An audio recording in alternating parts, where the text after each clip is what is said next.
This is a real-time look from Google Earth at the island called Diego Garcia, the largest of the Chagos Islands. It has a very big secret.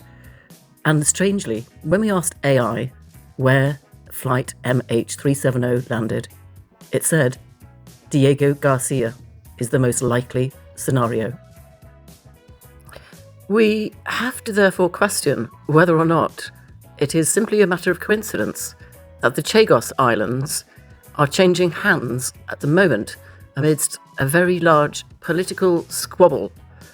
Out of the blue, several months ago, when British Parliament got a new Prime Minister, somehow the subject of the Chagos Islands returned. And now it appears we're in a position where the United Kingdom is paying a lot of money to Mauritius.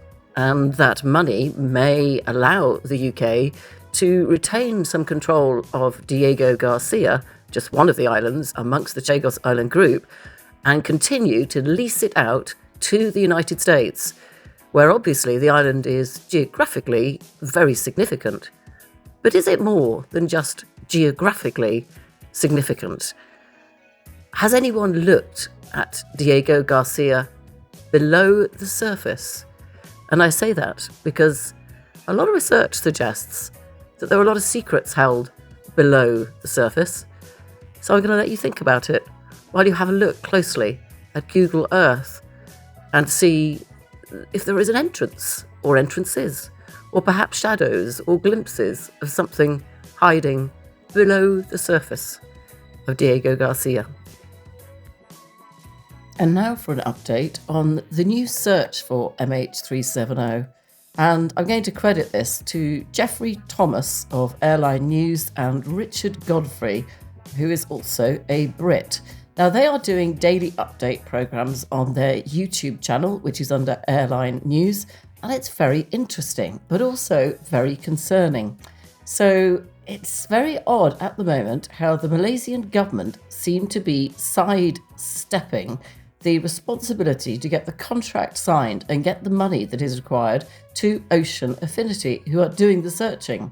Now, Ocean Affinity have a vessel called the Armada 7806.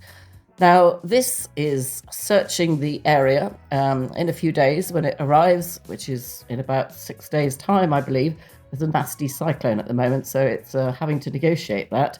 But it is likely to be searching 1,500 square kilometres of an area that is off the west coast of Australia.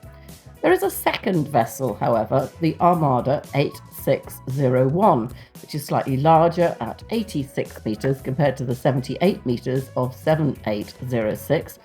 And this has, I understand, gone dark, which is a little strange. It was certified in January and it's seaworthy, ready to go. And on the 3rd of February, it switched off the sort of radar, AIS, ALS, for 10 days or so. There's something quite unusual going on here. And personally, I don't like the constant amount of sidestepping from the Malaysian government, which hasn't just started, but dates back all the way to 2014 when the accident actually happened. Indeed, if you go back and watch some of the interviews that were given by the Malaysian government and representatives of the Malaysian military, there are some very odd comments or lack of comments or even expressions and even smiling faces to the parents and families of the 239 souls on board. It's very strange. It was also in a year when the Malaysian government benefited substantially financially from help that they got from the United States. The United States since then has helped Malaysia get back an awful lot of money that had gone missing, let's say, amidst a huge, in fact, the world's largest financial scandal that was taking place in Malaysia and to be honest, still effectively is continuing till today, involving the Department of Justice, Morgan Stanley, and many other very well-known companies, let's say, and a particular Malaysian billionaire called J-Lo. It is very odd what is going on, but if you want to follow the progress of the new search, you can do that on a marine radar app just by looking for Armada 7806.